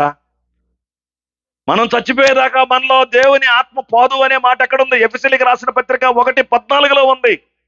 ఏమనుంది? దేవుని మహిమకు కీర్తి కలుగునట్లు ఆయన సంపాదించుకున్న స్వాస్యమునకు విమోచన కలుగుటకు ఆత్మ మనకు ఎలా ఇవ్వబడిందంటే సంచకరువుగా ఇవ్వబడింది. సంచకరం అంటే ఏమంటారండి ఇక్కడ? సంచకరం అంటారా ఏంటి సార్? నో, గిఫ్ట్ అంటే బహు డిపాజిట్. ఓకే, ఇంకా తెలుగులో మన గోదావరి లాంగ్వేజ్లో చెప్పండి. కాదు సార్, మీకు అర్థమయ్యేటట్టు చెప్తా చూడండి. అది పంతులు గారు చెప్పేశాడు, భజానా. మీ ఊరికి వచ్చా, మీ ఊర్లో ఆ కారు నచ్చింది, ఆయన అమ్మతానని చెప్పాడు, కానీ నా కాడ డబ్బులు లేవు. నేను చెప్పాను, సార్ బేరం కుదిరించుకున్నాము, డబ్బులు లేవు, ఇదో ఒక 5,000 రూపాయల నుంచి ఒక వారం రోజుల్లో వచ్చేసి తీసుక అడ్వాన్స్. దేవుడు చెబుతున్నాడు, నా ఆత్మను నీకు అడ్వాన్స్ గా ఇచ్చా. అది ఎంతకాలం ఉంటుందంటే నీకు విమోచన కలిగే వరకు ఉంటది. విమోచన కలిగే వరకు దేవుని ఆత్మ ఆయన్ని ఒప్పుకుంటే నీ హృదయంలోకి వస్తే మళ్ళీ రమ్మని పిలుస్తున్నావు అంటే నువ్వెంత తెరుబగులోడు చూడు. Those who are not understanding the Bible, those who don't know the scriptures, they used to speak, they used to preach, they used to thought. That is what the Andhra Christianity going on. ఆంధ్రాలో జరుగుతున్నటువంటి ఒక అమాయకత్వం ఏంటంటే, అనుభవం లేని ప్రతోడు ప్రసంగం చేయటం మొదలెట్టాడు. ఆడు చెప్పిందే నిజం అవుతుంది. బైబిల్లో ఉన్న సంగతులు అసలు చెప్పట్లేదు. రండి, రేపు రాత్రి రేపు ఉదయం మనం సత్యాన్ని పరిశోధన చేద్దాం. నాకేదో భలే తెలుసు మీకు తెలియదని నేను అనట్లా, నాకు తెలిసినంతలో సత్యాన్ని చెబుతున్నా. నేను నాకు తెలియదు ఇంకా చాలా ఉంది, తెలుసుకుంటానే ఉన్నా. ఓ 25 సంవత్సరాల నుండి బైబిల్ మీద ఎంతో పరిశోధన చేస్తా ఉన్నాను. ఓ 25 సంవత్సరాల నుండి అనేక ప్రాంతాల్లో అనేక విధాలుగా అనేక తెగల మధ్యలో దేవుని వాక్యాన్ని బోధిస్తూ ఉన్నాను. మిత్రులారా, ఆలోచన చేయండి. దేవుడు మన మధ్యలో ఉంటాడంట, మనలో ఉంటాడంట, మనతో ఉంటాడంట, ఎల్లప్పుడూ ఉంటాడంట. ఎక్కడుందన్నమాట? యోహాను సువార్త 14వ అధ్యాయము 16వ వచనాన్ని చూడండి. యోహాను సువార్త 14వ అధ్యాయము 16వ వచనంలో చెప్పబడుతున్నటువంటి మాట ఏమిటంటే, నేను తండ్రిని వేడుకొందును మీ యొద్ద, please underline the word in your Bible, ఎల్లప్పుడూ ఉండుటకు ఆయన వేరొక ఆదరణకర్తను అనగా పరిశుద్ధాత్మను మీకు అనుగ్రహించును. లోకము ఆయనను చూడదు, ఆయన్ని ఎరగదు, ఆయన్ని పొందదు. మీరైతే, ఆ మాట చూడండి, లోకంలో యేసు ప్రభువుని నమ్మని వాడితో ఆయనకు సంబంధం లేదు. లోకం ఆయన్ని చూడల, ఆయన్ని ఎరగల, ఆయన్ని పొందుకోదు. కానీ మీరైతే ఆయన్ని ఎరుగుదురు. కమాన్ రీడ్ మీ. ఆయన్ని ఎరుగుదురు, ఆయన్ని పొందారు, ఆయన మీతో ఎల్లప్పుడూ ఉంటాడు. ఒక మాట వాడాడండి అక్కడ, మీరు అనాథలు కాదు, మీరు అనాథలు కాదు, మీరు అనాథలు కాదు. అనాథ అంటే నాకు తెలిసిన అర్థం చెబుతున్నా, అమ్మ అయ్యలేనోడు అనాథ. దేవుడు అంటున్నాడు, నీకు అమ్మగా అయ్యగా నేనుంటా, నువ్వు అనాథవు కాదు. ఎక్కడుంటాడంట? మీతో ఉంటాను, మీలో ఉంటాను, ఎల్లప్పుడు ఉంటాను. 24/7. తో లో. తో అంటే నా పక్కన, లో అంటే నా లోపల. ఎవరుంటారంట? పరిశుద్ధాత్మ దేవుడు. పరిశుద్ధాత్మ దేవుడు శక్తి కాదు, వ్యక్తి. వ్యక్తి సహవాసం చేయటానికి, మనలో ఉండటానికి ఆయన వస్తున్నాడు. ఎంతవరకు ఉంటాడు ఆయన మనతోటి? ఎల్లప్పుడు ఉంటాడు. ఎల్లప్పుడు అంటే నువ్వు భూమి మీద బతికినంత కాలం ఉంటాడు. ఏం చేస్తావంటాడు? నిన్ను ఆయనతో మమేకం చేసి, ఆయన వాక్యాలను నీకు అర్థమయ్యేటట్లు చేసి, ఆయన ఎవరో నీకు తెలిపి, నువ్వేం చేయాలో నీకు తెలిపి, మీ ఇద్దరు సహవాసం చేస్తారు. ఏదేను వనములో చెడిపోయినటువంటి సహవాసము, మందసములో నుండి ఎగిరిపోయిన సహవాసము, మందిరములో నుండి ఎగిరిపోయినటువంటి సహవాసము ఇప్పుడు మానవ శరీరాల్లోకి వచ్చింది. ఎందుకు వచ్చిందో తెలుసా? 1 కొరింథీయులకు రాసిన పత్రిక 6వ అధ్యాయము 19వ వచనాన్ని చూడండి. 1 కొరింథీయులకు రాసినటువంటి పత్రిక 6వ అధ్యాయము 19వ వచనాన్ని గనక మీరు గమనించినట్లయితే ఇలా రాయబడి ఉంది, మీరు మీ దేహము దేవుని వలన మీకు అనుగ్రహింపబడి ఉన్నది, మీలో ఉన్న పరిశుద్ధ ఆత్మకు ఆలయమై ఉన్నదని. Your body became a god's temple.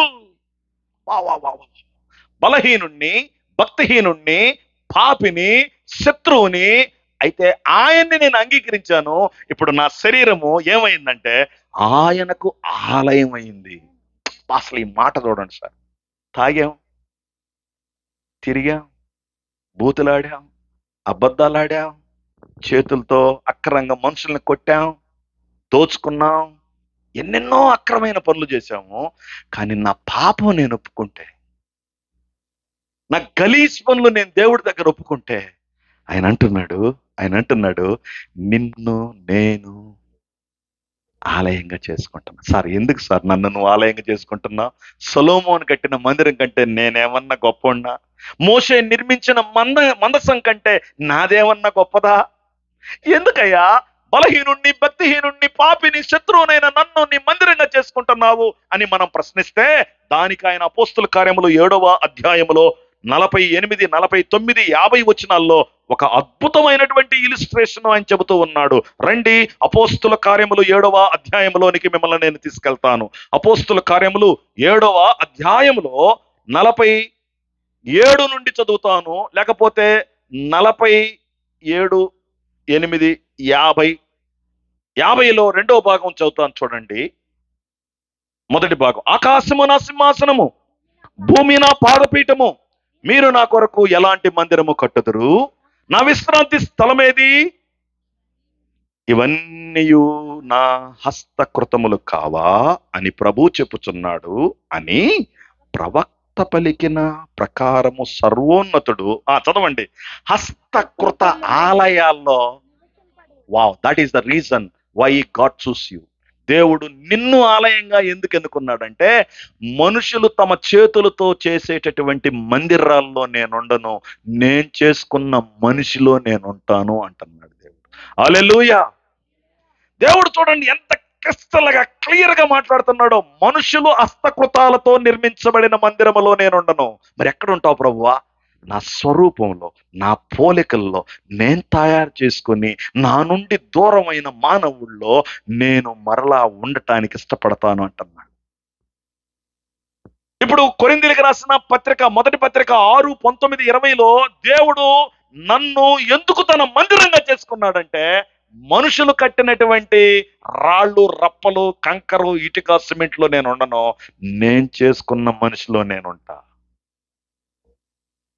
ఇందాకెవరో అన్నారు, ఆయన ఎందుకు నన్ను మందిరంగా చేసుకున్నాడో మొదటి కొరింథీ 6:20లో చెబుతున్నాడు. ఎందుకు చేసుకున్నాడంటే, విలువ పెట్టి కొనబడిన వారు గనుక మీరు మీ సొత్తు కాదు, విలువ పెట్టి కొనబడిన వారు గనక మీ దేహములతోటి మనం ఏం చేస్తాం? మన పాటలతో మహిమ పరుస్తాం. దేవుడు దేనిలో నుంచి చేస్తున్నాడు మహిమ? ఇందాకనే భర్త నానా మాటలనేవు ఏడకొచ్చి అది వద్దులేండి, ఇంకో పాట చెప్పు. ఇందాకనే అత్త అన్నం పెట్టవే, నువ్వు వచ్చేసరికి 11 అవుద్దన్నావు, ఈ రోజు తినే తిండే కదా, ఏం చత్తవా అని వచ్చావు, ఏడకొచ్చి బ్రహ్మాండంగా ఆరాధన చేస్తాను. దేవుడు నోటుతో ఆరాధించమంటలేదు, బాడీ మొత్తంతో ఆరాధించమంటున్నాడు. అప్పుడే మోహపు చూపు చూసావు, అప్పుడే అబద్ధాలు ఆడావు, అప్పుడే చెడ్డ వాటిని ఊహించావు, అప్పుడే హృదయంలో చాలా తప్పుడు విషయాల గురించి దేహంతో దేవుడు మహిమపరచమంటున్నాడు. ఎందుకు? దేహాన్ని దేవుడు ఏం చేసుకున్నాడు? దేవాలయంగా చేసుకున్నాడు. ఎందుకు చేసుకున్నాడో తెలుసా? ఎందుకు చేసుకున్నాడో తెలుసా? ఆయన్ని నువ్వు ఆరాధించాలని, ఆయన్ని ఆరాధించాలని. ఇది నా మొబైల్, దీన్ని నేలకేసి కొడతా, కాలుతో దొక్కుతా, మురికి కాలువలో విసిరేస్తా. ఇది నన్ను ఏమన్నా అడుగుద్దా? ఎందుకని? నేను కొనుక్కున్నాను కాబట్టి. ఇప్పుడు దేవుడు అదే మాట అంటున్నాడు. మొదటి కొరింథీ 6:19లో 20వ వచనంలో దేవుడు అదే మాట అంటున్నాడు. నువ్వు నీ సొత్తు కాదు బాబు. సెల్ ఫోన్ సొత్తు కాదు, సెల్ ఫోన్ నా సొత్తు. నేను చెప్పినట్టు వినాలి. దేవుడు అంటున్నాడు, నేను నిన్ను విలువ పెట్టి కొన్నా. నీ విలువ ఎంతో తెలుసా? నా ప్రాణం ఖరీదు. నేను ఎవరినో తెలుసా? సృష్టికర్తని. సృష్టికర్త ప్రాణం ఖరీదు ఎంతండి? అమెరికా దేశంలో ఒక వ్యక్తి ప్రాణానికి చాలా విలువనిస్తారు, చాలా విలువనిస్తారు. మ్యాన్ రిసోర్సెస్, హ్యూమన్ రిసోర్సెస్ గురించి అమెరికాలో చాలా విలువ ఉంది. మన దేశంలో ఎవడన్నా చనిపోతే పెద్దగా పట్టించుకోం. మీరు ఎప్పుడన్నా చూడండి, ఫారినర్స్ చనిపోయిన వాళ్ళ దగ్గరికి మనలాగా ఊపుకుంటూ ఒట్టి చేతులతో రారు. ఏదో ఒక పువ్వు అన్న తీసుకొచ్చి పైన పెడతాడు. ఏంటంటే హానర్, డెడ్ బాడీని హానర్ చేస్తున్నాడు. ఇశ్రాయేలీలు బందీలను విడిపించుకున్నారు, ఇప్పుడు మరలా అడుగుతున్నారు, చచ్చిపోయిన వాళ్ళ శవాలు ఏంట్రా బాబు అంటాను. ఏం చేసుకుంటావురా నాయన? మేము వాటిని గౌరవప్రదంగా భూస్థాపితం చేస్తాం. మేము చనిపోయిన పార్థివ శరీరాలను కూడా మేము గౌరవిస్తాం.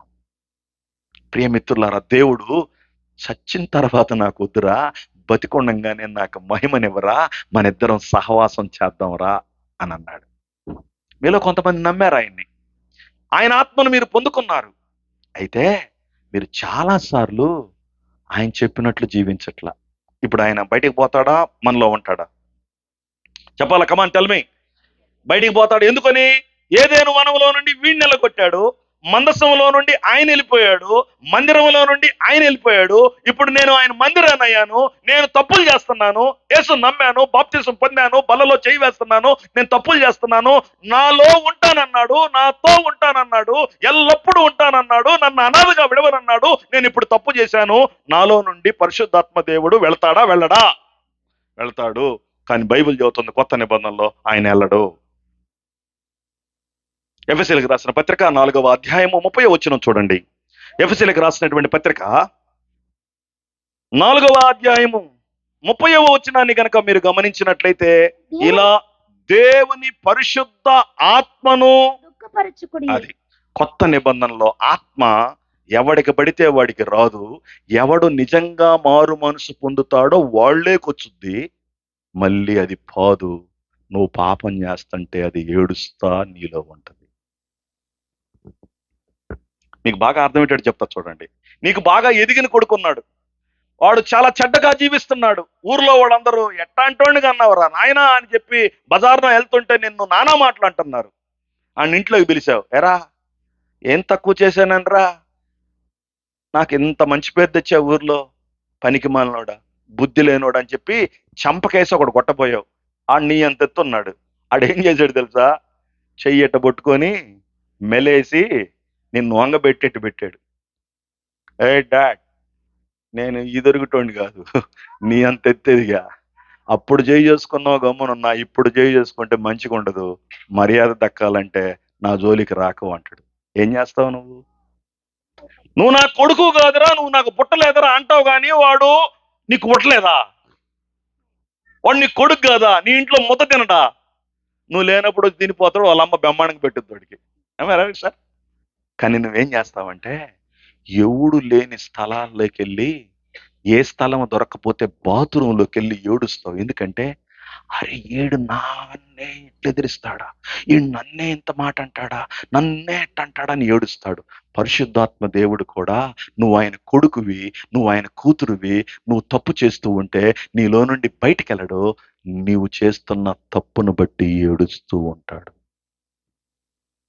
హల్లెలూయా. ఇప్పుడు చెప్పండి, 2025 సంవత్సరం 10వ నెలలో ఎన్నిసార్లు ఏడిపించుంటాం ఆయన్ని? అమ్మా, ఎన్నిసార్లు ఏడిపించుంటాం? నేను పరిశుద్ధాత్మ దేవుడి గురించి తక్కువ మాట్లాడట్లా, ఆరాధన గురించి నేను తక్కువ మాట్లాడట్లా. ఆరాధన చాలా గొప్పది, ఆరాధించేవాళ్ళు చాలా గొప్పోళ్ళు, ఆరాధనలో నడిపించేవాళ్ళు చాలా గొప్పోళ్ళు. కానీ మారు మనసు లేనోడు ఆరాధించడం తప్పు అంటున్నాను నేను. నా మాటలు అర్థమవుతున్నాయా?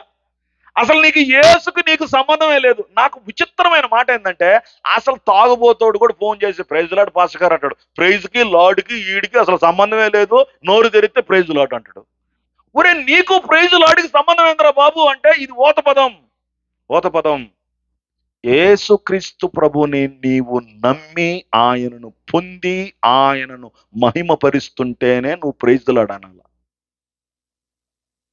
నాకు చాలా అసహ్యం ఈ ఈ యేసు ప్రభు నమ్ముకున్న వాళ్ళు కాకుండా నమ్ముకున్న వాళ్ళు ప్రైజ్ లాడండి. నేను చెబుతాను, అసలు నీకు లాడ్కి సంబంధం ఏందండి అంటాను. అసలు నీకేమైనా సంబంధం ఉందా? దోమను పోయేవాడిని మా నాయన అంటే వాడేమంటాడు, మరి ఎరిపోగలవాడు ఊరోడు దంతర్రా, నీకు నాకు సంబంధం ఏందరా అంటాడు. మనం యేసు ప్రభువుని నమ్మలేదు, మా అయ్యా అంటున్నాం, మా నాయన అంటున్నాం. ఏమన్నా సంబంధం ఉందా? సంబంధం లేదు. అయితే ఆయన్ని నమ్మి ఆయన పొందుకున్న వాళ్ళు ఆయన కొరకు కాకుండా ఆయనకు వ్యతిరేకంగా జీవిస్తూ ఉంటే ఆయన ఏం చేస్తాడంటే ఏడుస్తూ ఉంటాడు, ఏడుస్తూ ఉంటాడు. ఈరోజు క్రైస్తవులు దేవుణ్ణి రోజు ఏడిపిస్తున్నారు.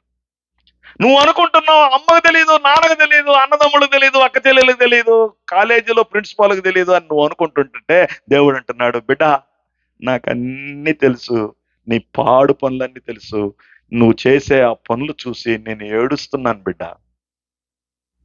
పరిశుద్ధాత్మ దేవుడు కొంతమంది విశ్వాసుల జీవితాల్లోకి వెళ్ళి గిలగిల గిలగిల గిలగిల కొట్టుకుంటున్నాడు. ఒక్క రోజు కూడా వాళ్ళతో సహవాసం చేసినటువంటి అనుభవం ఆయనకి ఇవ్వట్లా.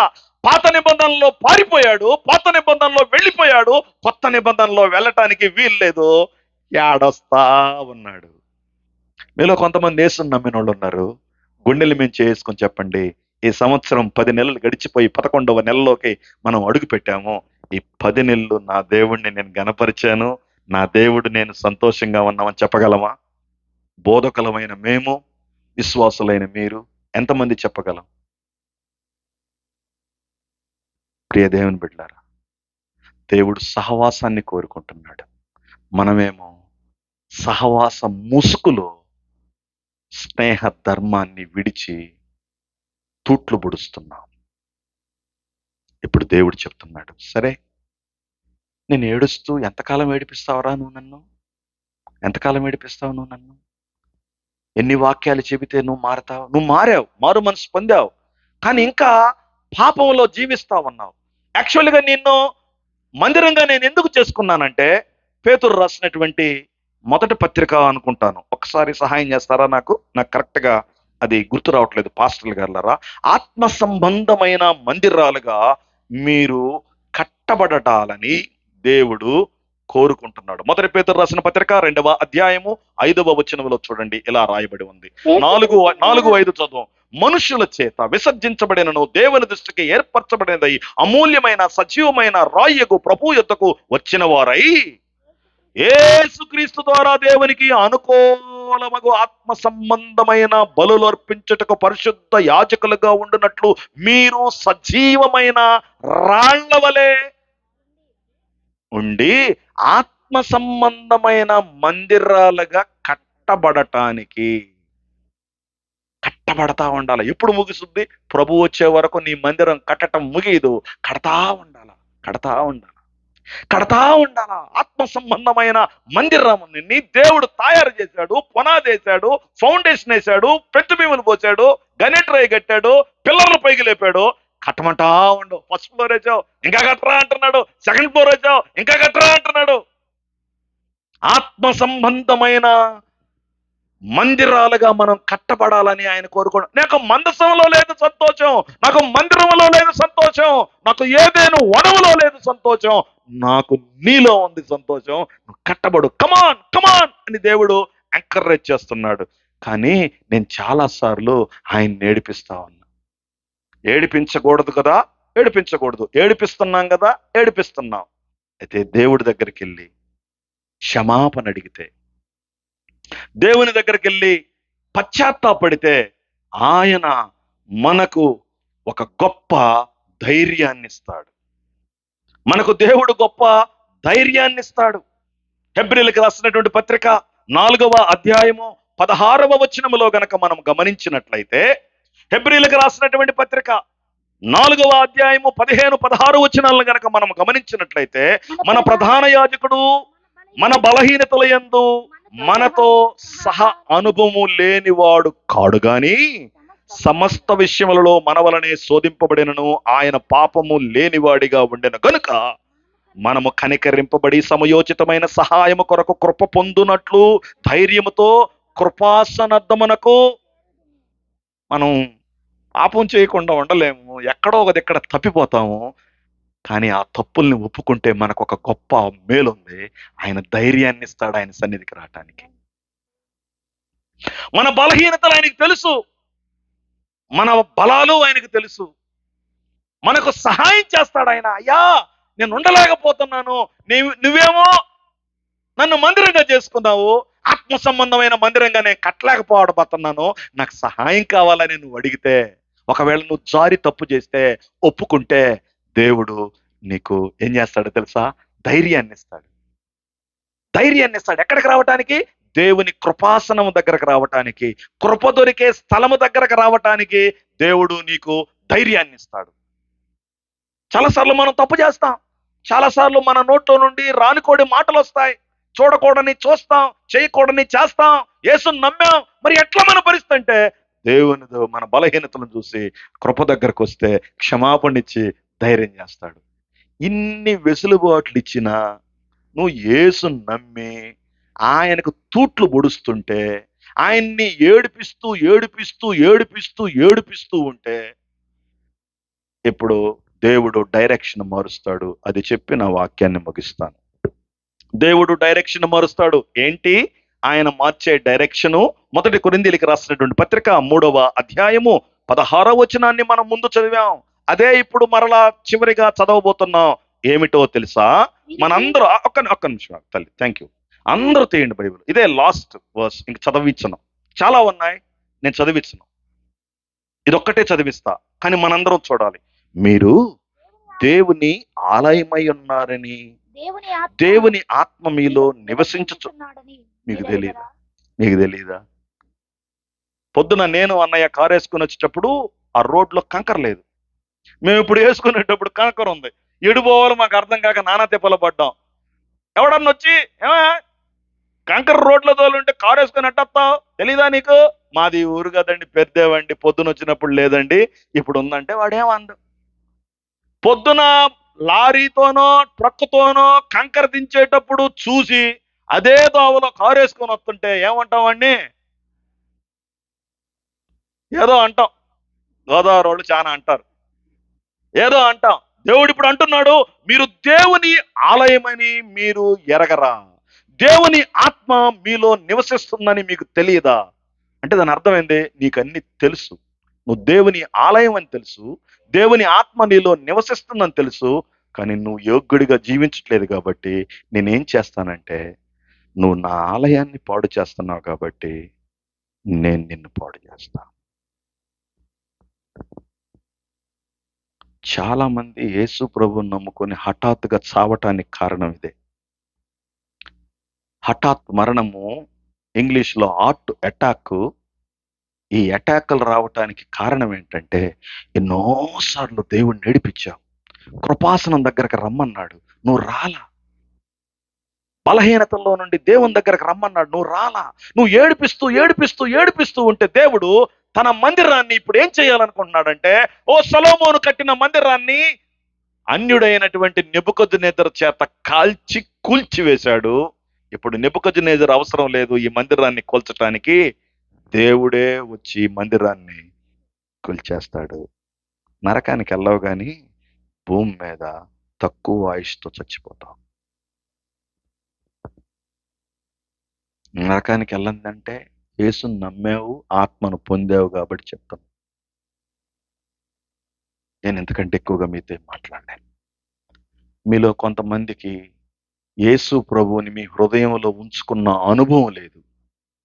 అయితే నువ్వేం చేస్తావంటే, యేసయ్యా నేను పాపిని, బలహీనుణ్ణి, భక్తిహీనుణ్ణి, శత్రువుని, నా పాపాలు క్షమించి నా హృదయం లేకరా, నువ్విచ్చే నిత్య జీవాన్ని, నీ సహవాసాన్ని నేను పొందాలనుకుంటున్నా అని నువ్వు ప్రార్థన చేస్తే దేవుడు ఈ రాత్రి నీ హృదయం లేకొచ్చి నీతో వాసం చేస్తాడు. రెండవది, నువ్వు ఆల్రెడీ యేసు ప్రభువుని నమ్మి ఆయన ఆత్మను పొందుకొని ఆయనకు మహిమకరంగా జీవించకపోతే, ఈరోజు నువ్వు, దేవా నేను చాలా అవిధేయతగా జీవించా, చాలా అక్రంగా జీవిస్తున్నా, నన్ను క్షమించు, మరలా నన్ను వాడుకో అని ప్రార్థన చేయొచ్చు. మనందరం లేచి నిలబడి కళ్ళు మూసుకొని, మీ బైబిళ్ళకు జిప్పు లేకపోయినా పర్లేదు పక్కన పెట్టేయండి, అటు ఇటు తిరగొద్దు, ఎవరు యూరిన్కి వాష్రూమ్కి వెళ్ళొద్దు. కాసేపు ఒక 2-3 నిమిషాలు ఓపిక పట్టండి. ఇప్పుడు దాకా దేవుడు నీతో మాట్లాడాడు, నీతో సహవాసం చేయాలనుకుంటున్నాడు. ఏదేను వనములో ఆది దంపతులతో కలిసి చల్లబోట జావన మాట్లాడాలనుకున్నారు. వాళ్ళు అవిధేయతతో తోటలో నుండి వెళ్ళగొట్టబడ్డారు. హానోకు, నోవహు దేవునితో నడిచారు, కానీ ఫలితాలు రాలేదు. మందసంలోకి రావాలనుకున్నాడు, మందిరంలోకి రావాలనుకున్నాడు, ఉంచట్లా. కానీ మనిషిలోకే వస్తానంటున్నాడు.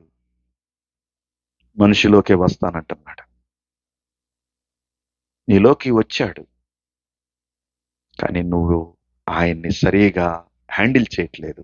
మీలో కొంతమందిలోకి ఆయన ఈ రాత్రి రావాలనుకుంటున్నాడు. ప్రకటన 3లో అంటాడు, హృదయం అనే తలుపు దగ్గర నేను నిలబడి తట్టుచూ ఉన్నాను. ఎవడైనా నా స్వరం విని తలుపు తెరిస్తే నేను లోపలికి వచ్చి వాడితో కలిసి భోజనం చేస్తాను. దేవుడు పాపివైన నిన్ను, శత్రువునైన నిన్ను, బలహీనుడు అయిన నిన్ను, భక్తిహీనుడు అయిన నిన్ను ఎంతో ప్రేమిస్తున్నాడు. వ్యభిచారివా, త్రాగుబోతువా, తిరుగుబోతువా, భర్తకు మాటనందానివా, భార్యను ప్రేమించలేని వాడివా, తల్లిదండ్రులకు లోబడని దానివా, అక్రమంగా జీవిస్తున్నావా? అయితే యేసు నిన్ను ప్రేమిస్తున్నాడు. యేసు నీకు బదులుగా మరణించాడు. యేసు నీకు బదులుగా పాతి పెట్టబడ్డాడు. యేసు నీకు బదులుగా మరణమును జయించాడు. ఆ సంగతి నువ్వు విని, మనసుతో ఆలోచించి, హృదయంలో నమ్మకం ఉంచి, నోటితో ఒప్పుకుంటే నువ్వు పరిశుద్ధాత్మ అనే వరాన్ని పొందుకుంటావు. అది నిత్యము ఉంటది, నీలో ఉంటది, నీతో ఉంటది, ఎల్లప్పుడూ ఉంటది. నిన్ను అనాథలుగా విడవదు. అది నీతో సహవాసం చేయటానికి నీతో ఉంటది. అది ఎవరో తెలుసా? శక్తి కాదు, వ్యక్తి. ఆయన పేరే పరిశుద్ధాత్మ దేవుడు.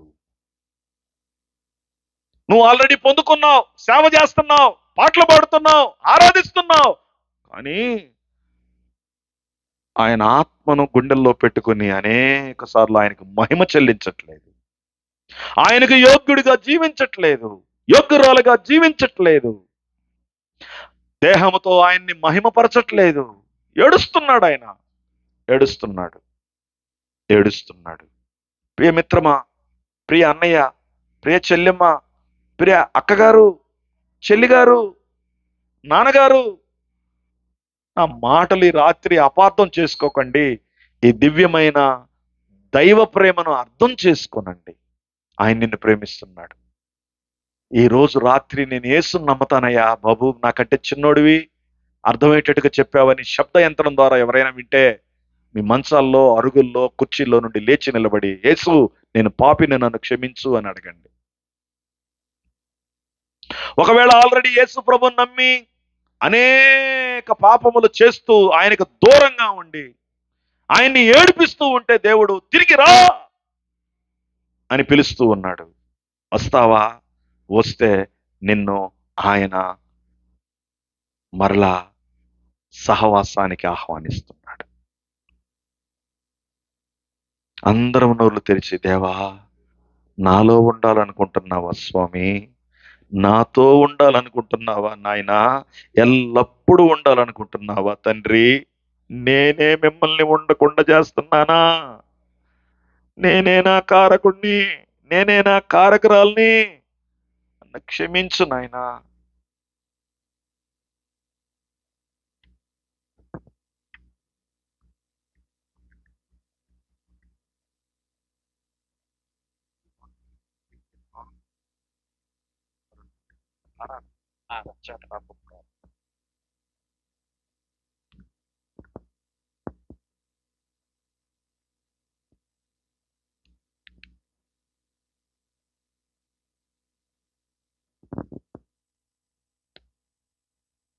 హల్లెలూయా.